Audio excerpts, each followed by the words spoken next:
po ang lahat. Magandang umaga po sa inyong lahat. Ilang taon na po ang nakakalipas, hindi ko po alam kung nabasa nyo ba ito o napanood sa news, sa telebisyon, tungkol sa isang doktor na pumasa sa medical board exam. Yung doktor na yon ay galing po, contemporary ko sa seminaryo nung ako ay nasa college. Taga Borongan po siya. Ang pangalan niya ay Dr. Romel Amos. Naging viral siya sa Inquirer at nabalita pa siya sa telebisyon, sa mga news. Hindi dahil sa kanyang pagpasa, kundi sa paraan ng kanyang pagkayod upang maging doktor. Ang kwento ng kanyang buhay, before siya pumasok ng seminaryo, barkadista, minsan nalulung pa nga sa droga, at nung pumasok siya ng seminaryo, nagkasama kami doon. Nakagraduate siya ng seminaryo, pero after ng seminaryo, hindi na siya nagtuloy for theology. So from college, philosophy, lumabas na siya. Nung siya ay lumabas, nagtrabaho siya. Hindi ko alam kung anong naging trabaho niyang iba, pero nung nabasa ko yung news, nagtrabaho din siya pala bilang isang panadero sa isang bakery somewhere in Ilocos. Napunta siya sa Luzon. So, nung nagtatrabaho daw siya, yun daw ang kanyang ginamit upang tustusan ang kanyang sarili para mag-aral ng pagiging doktor.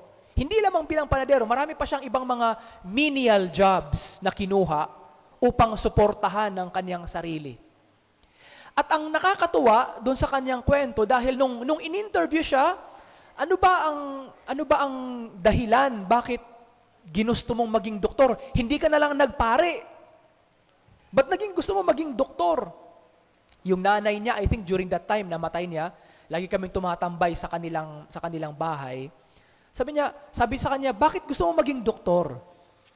Nakakatuwa ang kanyang sagot. Ang kanyang sagot, gusto kong maging doktor doon sa mga malalayong lugar sa aming bayan.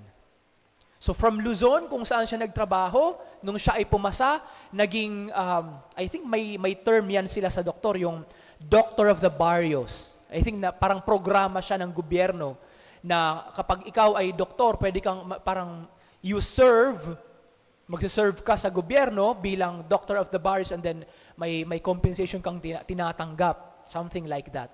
So, nung bumalik siya sa amin, doon siya talaga na-assign sa pinakamalayong barangays. At doon siya na-assign sa former pinakaunang parokya ko. Lahat ng mga tao, nung tinatanong ko, kilala niyo ba si Dr. Amos? Oo, Father, pumupunta siya lagi dito sa amin. Dito pa nga siya tumatambay. Siya nagpagaling sa anak ko. Nakakatuwang pakinggan na ang kanyang motivation para maging doktor ay upang pagsilbihan ang ibang mga tao. At lately lang, a couple of months lang, nalaman ko sa aming chancellor, nagkausap siya kasama ang aming obispo. At nagparamdam na iniisip niyang bumalik ng seminaryo, kumuha ng theology, at eventually maging pare. Pero nandun siya sa stage ngayon na kinausap ang obispo, and then may programa siyang sinusunod. Pero until now, nagsiserve pa rin siya as doctor doon sa isang bayan. Hindi masama ang mangarap, di ba? Hindi masama ang mag-ambisyon. Minsan kasi sa atin, ang ambisyon at pangarap, they have the same meaning. Kahalintulad ang kanilang kahulugan. Yun nga lang kapag sinabing ambisyosa ka, merong hindi magandang connotation. Kaya ang sinasabi nila natin, pangarap. Pero hindi po masama ang mag-ambisyon na maging doktor, maging abogado, maging presidente ng Pilipinas. At sa Ebanghelyo ngayon, hindi siguro masama na mag-ambisyon ang dalawang magkapatid na Panginoon. Kapag ikaw ay nandoon na sa iyong kaharian, gusto naming makaupo, isa sa iyong kanan, isa sa iyong kaliwa. Ano yung masama sa pangarap nila na makatabi ang ating Panginoon sa kaniyang kaharian? Ano yung masama doon? Kung titingnan natin, wala namang masama, 'di ba? Pangarap kong maging presidente, pangarap kong maging astronaut. Anong masama doon? Wala, 'di ba? Yun nga lang, tinitingnan natin ang status ng tao. Pag nakita nating magiging astronaut ka, napaka-ambisyoso mo. Bakit natin sinasabing ambisyoso? Dahil tinitingnan ang status at ang kanyang pangarap. Kapag sobrang layo ng agwat ng pangarap at ng status ng tao, sinasabi nating napaka-ambisyoso mo. Pero hindi siya imposible. Hindi siya imposible. At para sa dalawang magkapatid, para sa kanila, hindi siya imposible na pagbigyan kami ng aming guro. Dahil iniisip nila, lagi niya kaming kasama. Lahat ng kanyang mga ginagawa, sinusunod namin siya, sinusuportahan namin siya, tinutulungan namin siya. Alam namin ang kanyang ginagawa, araw-araw kasama namin siya. At siguro, sa loob ng kanilang puso at isip, sinasabi nila, kung ano man ang mangyari sa amin sa pagsunod sa Kanya, so be it. Gagawin namin, mangyayari sa amin. Although siguro, hindi pa nila naiintindihan. Pero para sa kanila, isang pangarap, isang ambisyon na gusto nilang makamtan ang umupo katabi ang ating Panginoon. Wala siyang masama. Pero, merong pero. Pero, ano ang hindi maganda? Ano ang hindi maganda sa pangarap nila? Dahil, kung ating titingnan, oo, pwede kayong umupo sa isa sa kanan, isa sa kaliwa. Pero, to whom will it serve? To whom will it serve? Para kanino ang pag-upo ninyo sa isa sa kanan, isa sa kaliwa? Para kanino? Para sa aming sarili. Bragging rights. Sa lahat ng mga alagad, kami ang pinili na umupo sa isa sa kanan, isa sa kaliwa. It's self-serving. Para sa kanilang sarili lang. Ang kanilang ambisyon, para sa kanilang sarili, hindi para sa pangkalahatan. Hindi kasama ang ibang mga alagad.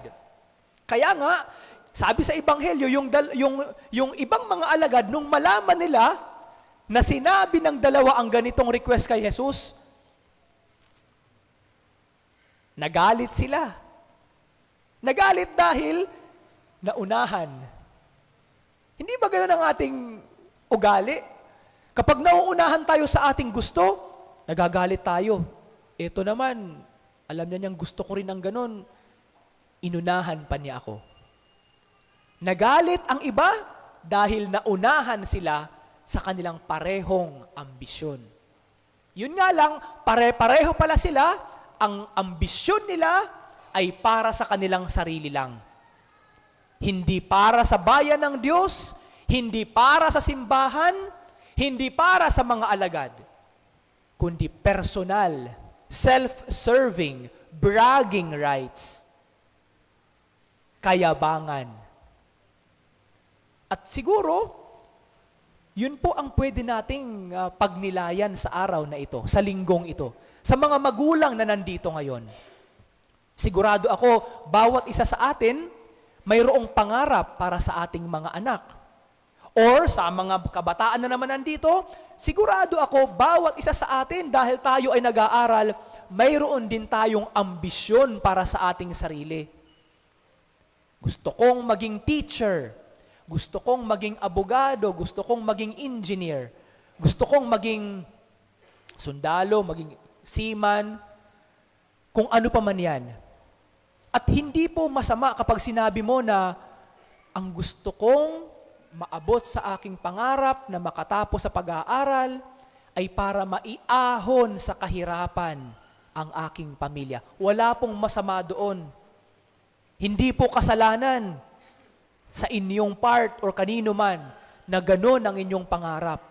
Dahil kung nakikita nyo nahihirapan ang inyong pamilya ngayon at ang iyong motivation ay sila na maiahon sila sa kahirapan, hindi po kayo nagkakasala. Hindi po kayo nagkakasala. Pero para sa Diyos, sa mata ng Diyos, ang pangarap mo, ibibigay sa iyo ng Diyos with the thought na ang biyaya na ipinagkaloob sa iyo ng Diyos, gagamitin mo hindi lamang para sa iyong sarili. Hindi pinagkakait ng Diyos iyon. Hindi sinabi ng Diyos na, eto, hindi to para sa iyo, para sa iba ito. No. Binibigay sa iyo ng Diyos para sa iyong sarili, pero dapat gagamitin mo rin sa ibang tao. May kilala po akong mga tao dito po sa atin sa Peña Francia na ang kanilang mga talento, ang kanilang mga propesyon, ginagamit po nila, ibinabalik nila para sa Diyos upang pagsilbihan ng ating parokya. Ngayon po, habang tayo po ay nagmimisa sa ating second floor, meron po tayong mga lawyers, mga abogado, na handang tumulong sa mga problemang legal sa ating sarili, sa ating buhay. Ang iba po sa kanila, taga rito po sa atin sa Peña Francia. May iba naman na taga-labas ng Peña Francia.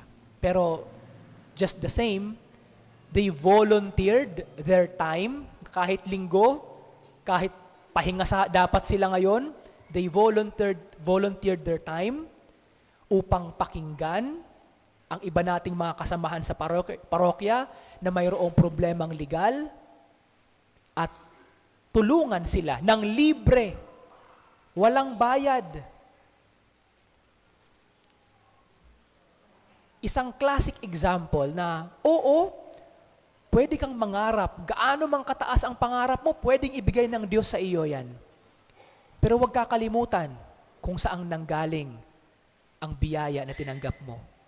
At ibalik din sa Kanya. Hindi directly sa Diyos, kundi sa mga taong nangangailangan ang biyayang ibinigay sa iyo.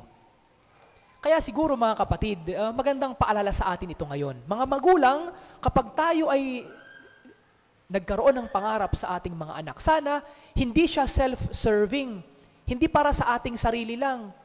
Oo, gaganda ang buhay natin, aayos ang buhay natin. Pero sana sa paligid din natin, kasama ng ating pag-angat, aangat din sila. Ang aangat, hindi lamang ang ating kabuhayan, kundi ang kabuhayan din at buhay ng ibang mga tao. At sa pag-angat ng ating buhay, sana ganun din po kababa ang ating pagtanaw ng utang na loob sa Diyos. Ganun din po kababa ang ating pagbibigay ng ating sarili para sa Diyos.